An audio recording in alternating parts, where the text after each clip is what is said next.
Did you know that the Greek king of the gods was consistently unfaithful to his wife?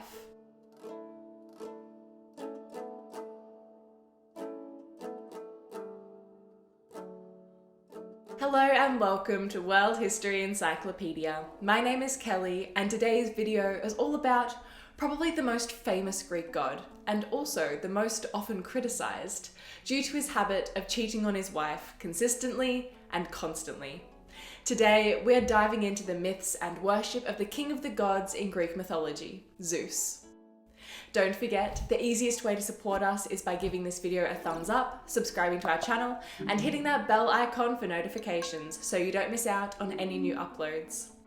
World History Encyclopedia is a non-profit organisation and you can find us on Patreon, a brilliant site where you can support our work and receive exclusive benefits in return. Your support helps us create videos twice a week, so make sure to check it out via the pop-up in the top corner of the screen or via the Patreon link down below.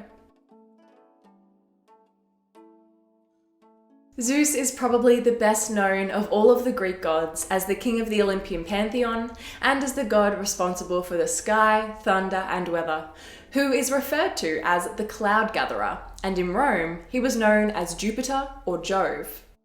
Zeus was the youngest son of the Titans Kronos and Rhea, and from the moment of his birth, his life was eventful.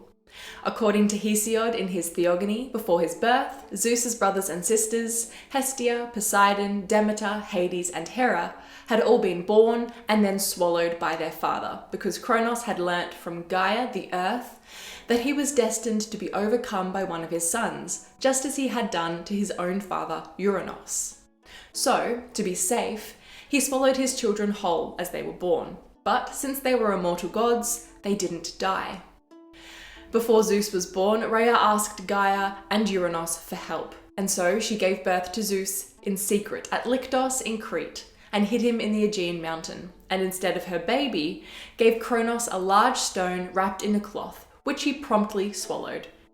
In some versions, Rhea gives birth to Zeus in a cave on Mount Dicte on Crete, and there he is nursed by the Melian nymphs and was nourished by the milk of the she-goat Amaltheia, who was sometimes a nymph. After Zeus had grown, he and Gaia tricked Kronos into regurgitating first the stone, and then his 5 children in reverse order of how he swallowed them.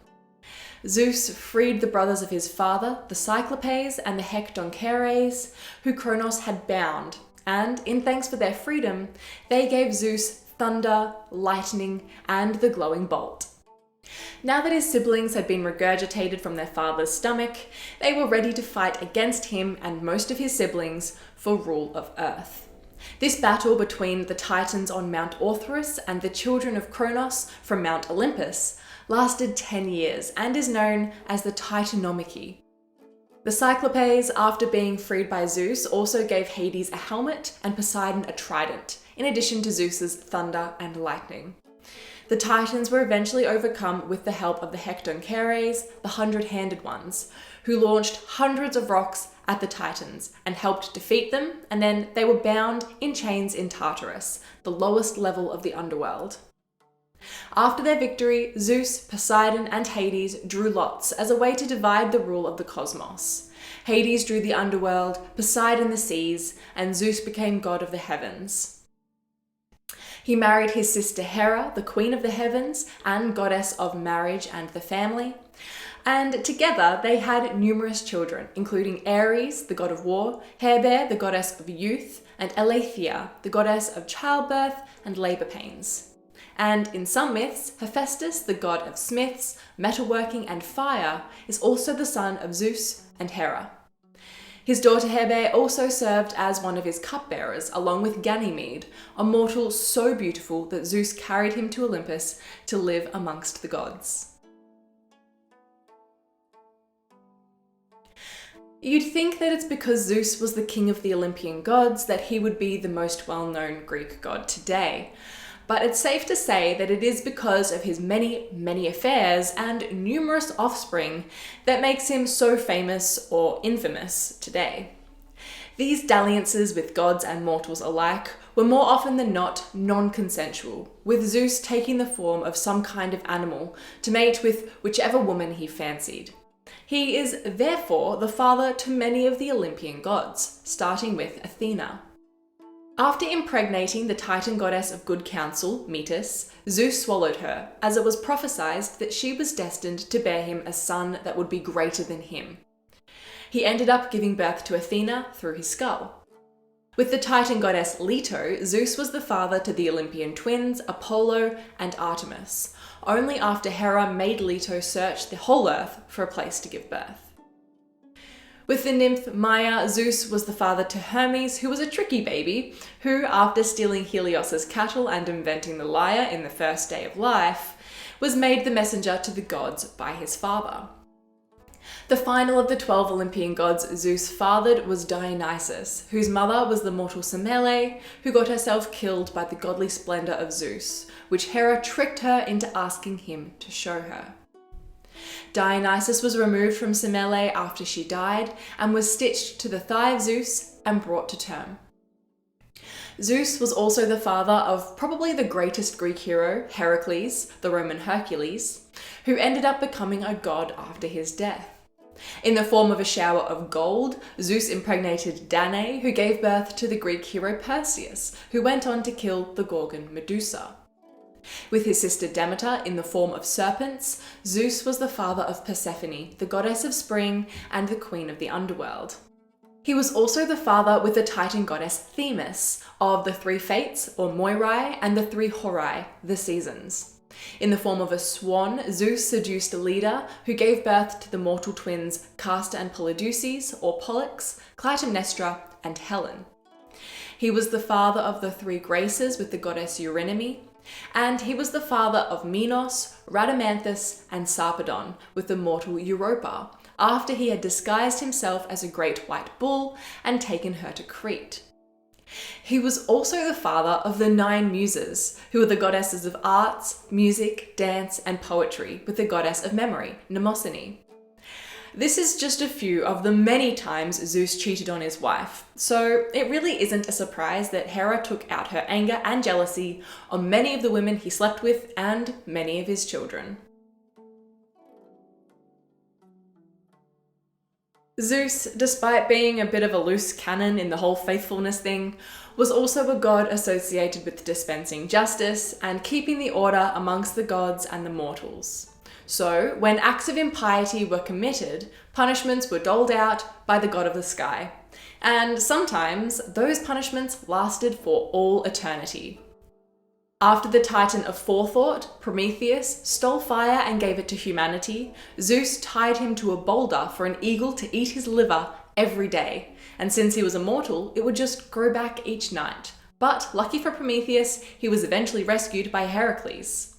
Because of Atlas's role in the Titanomachy against the Olympian gods, Zeus punished him by making him carry the heavens on his shoulders. A well-known punishment was meted out to the clever king Sisyphus, who was cursed to forever push a boulder almost to the top of a hill in the underworld, only for it to roll back down again, and again, and again. A more direct punishment fell upon a son of Apollo, Asclepius, the demigod who was given the gift of healing by his father. He was killed with a bolt of lightning by Zeus because he was so good at what he did that he was able to bring people back from the dead, which ultimately threatened the power balance between men and gods. After he was killed, Asclepius was deified and became the god of medicine. Zeus also turned Lycaon into a wolf as punishment for being fed human flesh as a test of his divinity. And when Ixion attempted to seduce Zeus's wife Hera, Zeus punished him by tying him to a wheel that spun for eternity in Hades. Zeus, as the Olympian king of the gods, had many shrines and sanctuaries and was worshipped widely throughout the ancient Greek world. Zeus also had an oracle, the oldest known oracle site, at Dodona, where humans could receive messages from him. One of the most prominent sanctuaries to Zeus, best known because of the games that were held there, was the Sanctuary to Zeus at Olympia. Every 4 years, beginning in 776 BCE, the Olympic Games were held at the site to honour Zeus, and at the end of each Olympics, 100 oxen were sacrificed to the god of the heavens.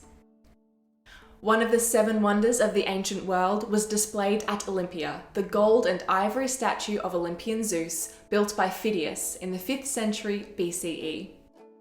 Many of the shrines to Zeus were located on mountain peaks or hilltops, where people would bring him offerings.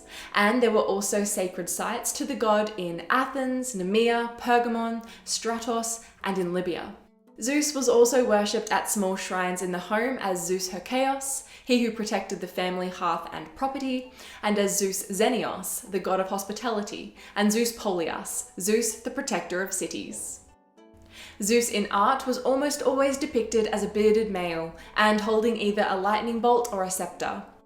He was associated with numerous animals, including the eagle and the bull, and was often depicted in pottery sitting on a throne, sometimes with his aegis or an olive leaf wreath. He was also sometimes shown with Nike, the goddess of victory. Winners of the Olympic Games were crowned with wreaths made out of olive leaves picked from the sacred grove to Zeus, who, though unfaithful to his wife, was never thought to be lacking in his care for humanity. What do you think Zeus's constant infidelity means? Let us know what you think in the comments below. If you enjoyed this video, make sure to give it a thumbs up and subscribe to our channel so you don't miss out on our new videos every Tuesday and Friday. This video was brought to you by World History Encyclopedia. For more great articles and interactive content, head to our website via the link below. If you like my sweater, you can find this design and a bunch more in our shop at worldhistory.store, or you can find a link for it down below. Thank you so much for watching, and we will see you soon with another video.